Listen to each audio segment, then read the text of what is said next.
स्वागत है दोस्तों आपका सिंह प्रॉपर्टी एडवाइज़र चैनल पे। मैं आपका दोस्त मनदीप सिंह। दोस्तों मैं आज आपको बताने वाला हूँ कि जब आप अपना घर बनाएं तो आपको फाउंडेशन की गहराई कितने फिट लेनी है। दोस्तों अगर ग्राउंड फ्लोर तक घर बनाने वाले हैं तो कितने फिट, अगर आप फर्स्ट सेकंड थर्ड फ्लोर बनाने वाले हैं तो फिर कितने फिट उसकी गहराई होनी चाहिए। दोस्तों अगर आप अपने घर के अंदर कॉलम का डिस्टेंस 16 फिट तक ले रहे हैं तो ही आप इसे इस्तेमाल करें जो मैं आपको बताने वाला हूँ। अगर आपके कॉलम का डिस्टेंस ज़्यादा है तो इसे फॉलो ना करें। फाउंडेशन की जो डेप्थ है, जो गहराई है, वो वहाँ की सॉइल कंडीशन पे भी बहुत ज़्यादा डिपेंड करती है कि जहाँ आप घर बनाने वाले हैं वहाँ की मिट्टी किस तरह की है। अगर आपके वहाँ पे जो हार्ड सरफेस है, अगर वहाँ पे दोमट या काली मिट्टी है तो आप अपने जो घर की ग्राउंड फ्लोर तक बनाने वाले हैं तो 3 से 3.5 फीट फाउंडेशन की डेप्थ काफ़ी है। 3.5 फीट तक काफ़ी है अगर आप ग्राउंड फ्लोर बनाने वाले हैं। अगर आप अपना प्लान कर रहे हैं कि फर्स्ट सेकंड फ्लोर भी बनाएं तो 4.5 फीट होनी चाहिए आपकी फाउंडेशन की गहराई। इससे कम तो बिल्कुल नहीं होनी चाहिए। और दोस्तों कॉलम खड़े करने से पहले इस तरह से वर्क आपने नहीं करना है। कॉलम खड़े करने से पहले आपने पत्थर बिछाना नीचे या फिर ईंटों का बिछाना बिल्कुल गलत है। कई बार देखा गया है कि गड्ढे को खोदने के बाद इस तरह से कॉलम खड़े करना शुरू कर दिया जाता है। दोस्तों ये बिल्कुल गलत है। आपको पीसीसी वर्क करना है और कम से कम 4 इंच या 5 इंच का पीसीसी वर्क करना है। पीसीसी वर्क करने के बाद ही आपको वहाँ पे कॉलम को खड़े करना है। इस तरह से पीसीसी वर्क 4 इंच ज़रूर करिए।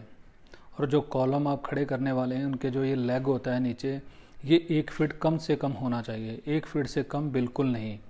कई बार देखा है 10 इंच का ही इसको लेग को मोड़ते हैं और फिर कॉलम खड़ा कर देते हैं, बहुत गलत है। और जो आप ये जो रेशो होता है, ये रेशो M20 लेना है आपने। M20 का मतलब दोस्तों ये होता है कि 1 तसला अगर सीमेंट ले रहे हैं तो 1.5 तसला आपने रेता लेना है, सैंड लेना है और 3 तसले उसमें एग्रीगेट या बजरी लेनी है।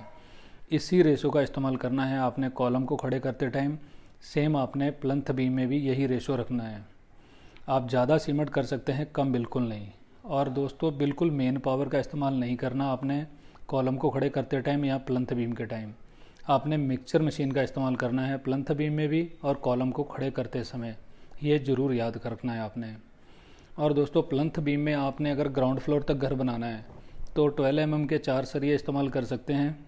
अगर आप फ्यूचर में चाहते हैं कि फर्स्ट सेकंड फ्लोर भी बनाएं तो आपने 12 mm के 6 सरियों का इस्तेमाल करना है प्लंथ बीम में। इसका आपने विशेष ख्याल करना है। प्लंथ बीम का मजबूत होना बहुत ज़रूरी है। और रिंग से रिंग की दूरी 10 इंच। और दोस्तों प्लंथ बीम को किस हाइट में बनाया जाए, ये बहुत एक लॉजिक चीज़ है। हम सोचते हैं कि प्लंथ बीम को किस हाइट में डाला जाए, कितने हाइट पे फाउंडेशन के प्लंथ बीम को डालना है। दोस्तों रोड, सोसाइटी के रोड से तो आपने हाइट में प्लंथ बीम डालना है, ये क्लियर है।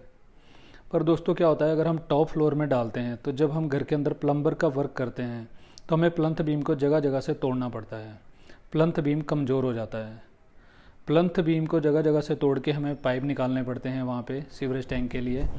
तो हो सके तो प्लंथ बीम को टॉप फ्लोर से 1 फीट नीचे डाल के और 1 फीट आप उसमें क्या करें, ब्रिक वर्क कर लें। और ब्रिक वर्क करने के बाद क्या करें, उसके ऊपर आप डीपीसी करें। होता क्या है कि लोग सोचते हैं कि अगर हमने ब्रिक वर्क प्लंथ बीम के ऊपर किया तो घर के अंदर सिलन की चांस बढ़ जाते हैं। और इसको रोकने के लिए आजकल बहुत सारे केमिकल आ गए हैं। जो डीपीसी वर्क है ये आपने 2 इंच कम से कम करना है। 2 इंच से कम आपने डीपीसी वर्क बिल्कुल नहीं करना। 2 इंच तक करना है आपने। और इसमें जो आजकल मार्केट में बहुत सारे केमिकल हैं, आपने इसमें डबल कोट, ट्रिपल कोट तक केमिकल करना है। आप इसका जो डीपीसी वर्क है इसके साइड से भी आप केमिकल का इस्तेमाल करें और ऊपर से भी ट्रिपल लेयर में केमिकल का इस्तेमाल करें। आप सिलन को रोकने के लिए और किसी तरह के बहुत सारे लॉजिक चीज़ों का इस्तेमाल किया जाता है, बिल्कुल नहीं करना है आपने। इस तरह से मैंने बहुत सारे मकानों में देखा है कि सिलन से बचने के लिए लोग पॉली का इस्तेमाल कर देते हैं।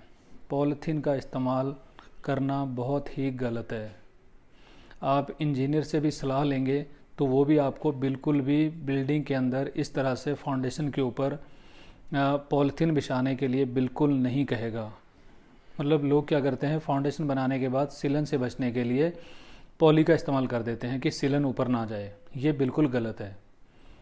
और अगली वीडियो में दोस्तों मैं आपको बताऊंगा कि डीपीसी के बाद टाई बीम कितनी हाइट में डालना चाहिए और उसके ऊपर फ्लोर बीम कितनी हाइट में डालना चाहिए, और जो प्लंथ बीम है इसका कितनी मोटाई होनी चाहिए, कितनी चौड़ाई, और जो टाई बीम है इसमें भी कितने इंच चौड़ा टाई बीम होना चाहिए, और फ्लोर बीम किस साइज़ का होना चाहिए। दोस्तों अगर आपको मेरी ये वीडियो अच्छी लगी हो तो आप शेयर और लाइक करना बिल्कुल ना भूलें। इसी तरह की और वीडियो देखने के लिए मकान को किस तरह से हमें बनाना है, किन चीज़ का ख्याल रखना है, चैनल को सब्सक्राइब करें।